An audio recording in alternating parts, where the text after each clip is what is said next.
Halo, berjumpa lagi di kelas aplikasi komputer akuntansi. Di pertemuan kali ini kita akan membahas tentang Excel.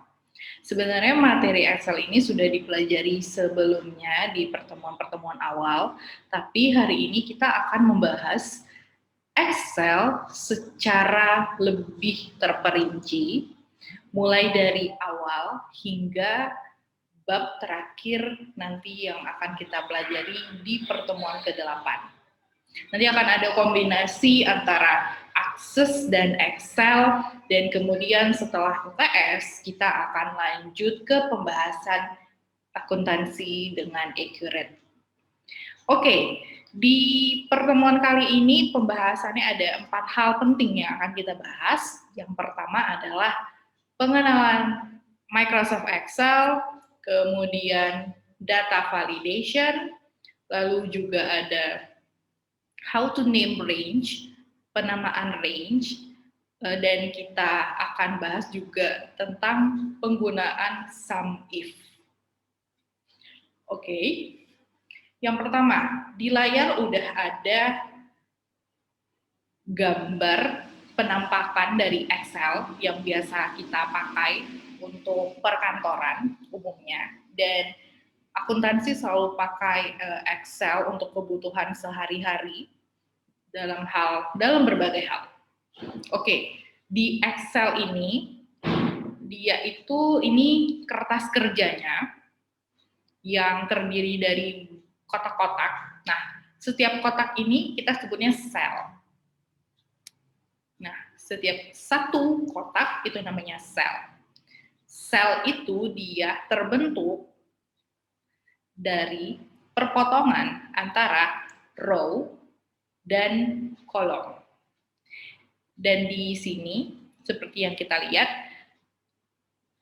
alfabet, yang secara alfabet ini disebut kolom. Kalau yang secara angka, 1 hingga seterusnya, itu disebut sebagai row atau baris.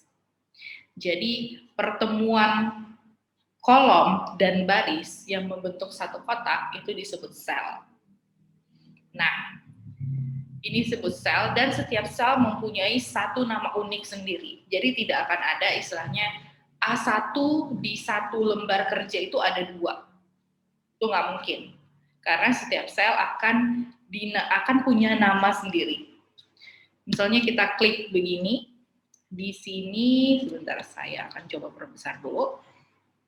Di sini ada B, kemudian dia terletak di kolom 1, berarti namanya itu B1. Nah, namanya itu juga akan muncul di sini. Nah, kalau kita klik dia akan muncul name box. Oke. Kita klik begini, dia menjadi F3. Berarti sel itu namanya F3. Kemudian ketika kita blok seperti ini, lebih dari satu sel itu namanya range. Apakah dia bentuknya horizontal atau vertikal, itu namanya range. Itu dia hal dasar yang harus kita tahu, karena nanti ketika kita menggunakan Excel kita akan sering menggunakan rumus, dan kita harus tahu letak angka yang mau kita jumlahkan, atau nanti letak memang data yang mau kita hitung, itu kita harus tahu dia tuh letaknya di mana. Jadi supaya nggak bingung, kita harus tahu suatu data tuh letak spesifiknya di mana. Kalau kita bilangnya E3, berarti letaknya di sini. Kalau kita bilang B14, letaknya di bawah sini. Itu dia. Itu gambarannya. Kalian bisa dicoba pelajari. Tidak perlu takut kalau ngerasa, mungkin banyak yang bilang Excel ini udah dipelajari gitu dari sekolah mungkin, tapi it's okay kalau memang baru saat ini belajar Excel. Nah, salah satu alasan saya juga kenapa akhirnya kurikulumnya sedikit saya rombak, karena saya paham bahwa banyak dari kita yang mungkin Excel itu belum familiar.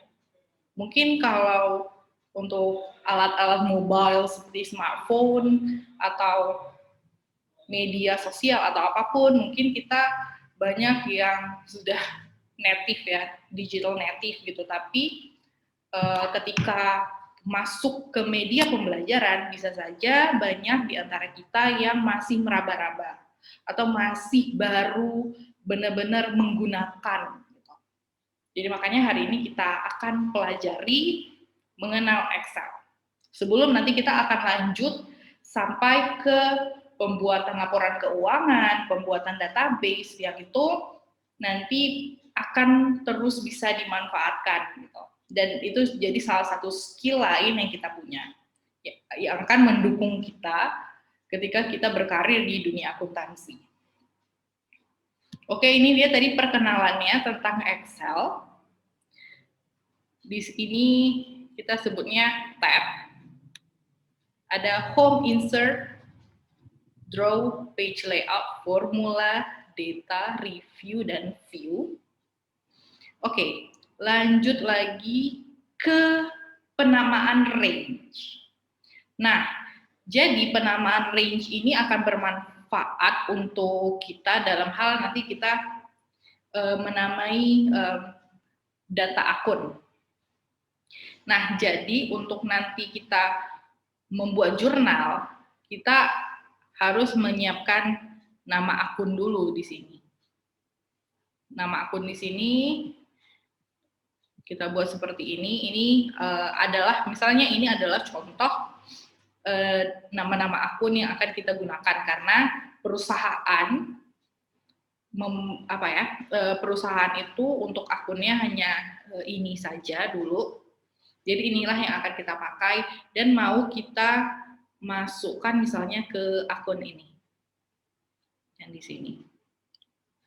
Nah, jadi kita tuh harus menamai satu range. Jadi ketika kita recall range itu, maka dia akan menuju ke range yang sudah kita namai. Jadi aturannya itu ketika suatu range dia itu masih ada di dalam satu file, maka misalnya ini kita buat data di sini di sheet 2. Terus kita mau menamai suatu range yang ada di sheet 3. Maka kita harus memastikan bahwa kita menggunakan nama yang berbeda. Karena dia nggak bisa merecall dua range berbeda dengan nama yang sama. Jadi misalnya ketika ini kebetulan udah saya kasih namanya. Jadi cara kasih namanya itu penamaan range. Itu kita blok dulu sampai mana data yang mau kita namai. Nah, ini kebetulan saya blok. Terus di name box-nya ini kita tekan.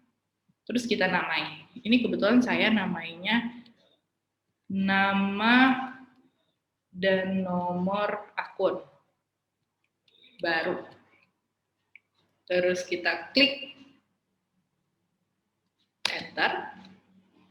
Nah, setelah itu ketika kita klik begini, dia akan langsung muncul jadinya nama akunnya ini apa. Kalau kita klik begini kan dia nggak akan muncul nama akunnya karena belum kita namai range dari H1 sampai H11 ini belum kita namai. Jadi ketika kita blok ya dia nggak akan merujuk ke satu nama spesifik gitu.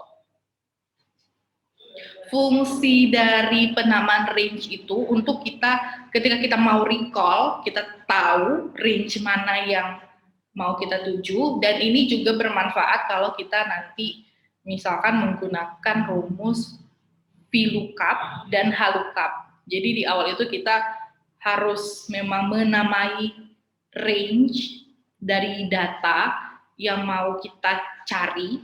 Jadi ketika kita memasukkan rumus, kita tinggal memasukkan kira-kira range yang kita maksud itu apa. Tapi itu nanti materinya akan kita pelajari. Nah, oke, itu dia tadi range, penamaan range. Selanjutnya kita ke data validation. Ini sebenarnya juga udah dipelajari sebelumnya. Nah, data validation itu fungsinya untuk apa? Nah, jadi fungsinya itu untuk membatasi hanya data tertentu yang bisa kita gunakan. Jadi fungsinya gini, karena di perusahaan ini hanya ada kas sampai beban lain-lain, dia nggak ada nama akun yang lain gitu, cuma ini.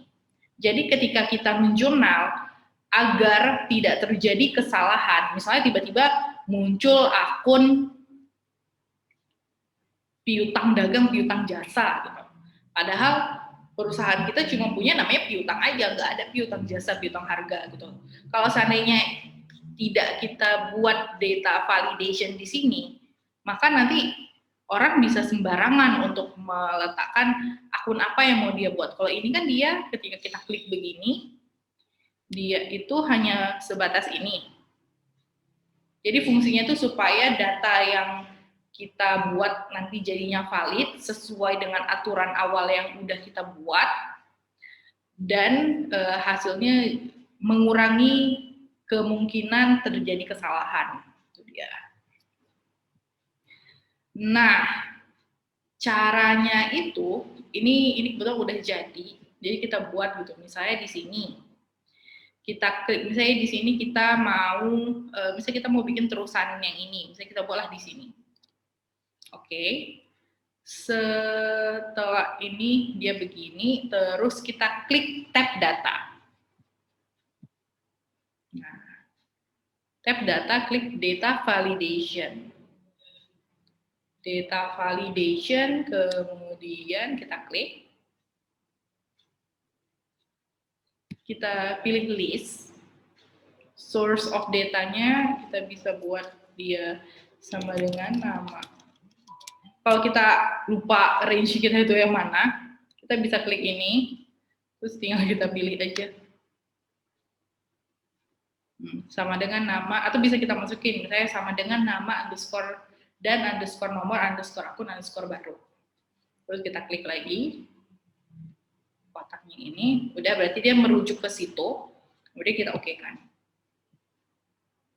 Nah, maka dia akan muncul, maka untuk kolom C ini, di sini dia itu untuk pilihan yang bisa kita isi itu hanya bisa ini, karena kita udah kita buat data validation-nya atau validasi datanya, jadi hanya data-data ini aja yang bisa dimasukkan ke dalam kolom yang ini atau sel yang ini, karena udah kita atur data validation-nya. Itu dia. Kemudian sebentar. Nah, ini dia untuk penggunaan rumus. Nah, sebelum-sebelumnya itu kan sudah, mungkin banyak yang sudah mengenal, misalnya rumus sum, mean, max, average, count, itu rumus yang dasar yang ada di Excel. Sebenarnya di Excel itu ada banyak ratusan bahkan ribuan rumus gitu, tapi untuk di akuntansinya kita hanya menggunakan beberapa rumus yang berkaitan saja gitu. Oke, jadi kita akan sering tuh menggunakan rumus sum. Sum itu penjumlahan. Kalau standarnya sum itu dia sum itu dia menjumlahkan satu data yang kita himpun gitu. Misalnya ini kan data penjualan produk fashion misalnya gitu. Terus ini ada total. Totalnya ini kita mau cari misalnya total penjualan. Jadi kita tinggal masukkan aja rumusnya. Ini contoh ya, sama dengan sum. Dan ingat, untuk memasukkan rumus ke Excel itu selalu harus diawali dengan sama dengan. Sum, buka kurung. Tinggal kita klik aja, bisa kita tulis atau langsung kita drop down begini. Oh my goodness. Oke. Dia G3 sampai G26, jadi sampainya itu dia titik 2, tutup kurung, enter. Ini totalnya. Nah, kemudian apa itu sum if gitu. Nah, Kalau sum itu dia menjumlahkan secara keseluruhan, kalau sum if itu dia berarti ada, if itu kan kondisi. Nah, jadi sum if itu dia penjumlahan, tapi ada kondisi tertentu yang harus dipenuhi gitu. Karena sum if itu dia fungsinya untuk penjumlahan, tapi sesuatu yang spesifik. Nah, misalnya di sini ada misalkan total penjualan kaos, total penjualan total penjualan jeans gitu. Ini kita klik rumusnya. Jadi rumusnya itu adalah kita buat sama dengan sum if, buka kurung, kita masukkan dulu range dari kondisi yang kita maksud gitu. Misalnya kita kan tadi kan itu total penjualan jeans. Berarti kita lihat jeans itu dia ada di kumpulan range yang mana dari tabel ini. Jeans itu ada di bagian kolom barang. Jadi kita akan mencarinya itu dari yang D3 sampai D26. Nah, terus ini dia titik koma. Ada beberapa laptop dengan settingnya tuh setting English. Jadi dia itu cukup dikasih koma aja. Jadi kalau seandainya gagal, misalnya buat titik koma gagal, coba koma aja gitu. Ini kebetulan settingan Indonesia, jadi dia pakai titik koma. Terus kan kita tadi total penjualannya jeans, itu kondisinya. Jadi harus kita masukkan jeans di sini. Jadi dia itu membaca sum if, buka kurung, dia akan range yang di sini dengan kondisi jeans. Terus apa yang mau dicari? Kan total penjualan. Total penjualan itu kan dia ada di sini. Maka dia kita masukkan dari G3 sampai G26. Karena yang kita cari itu jeans, maka totalnya ini dia akan merujuk hanya pada data yang dia itu ada jeansnya aja. Dan ingat, kalau dia itu bentuknya huruf atau gabungan huruf dan angka, Excel itu tidak mengenali huruf. Jadi ketika kita mau memasukkan kondisi ini, kita tuh harus pakai tanda kutip. Itu dia. Nah, ini dia gambarannya. Untuk tabel pivot kita sudah sempat mempelajari itu. Mudah-mudahan masih ingat. Nah, jadi itu yang bisa saya sampaikan hari ini. Semoga bermanfaat dan sampai jumpa lagi di pertemuan selanjutnya.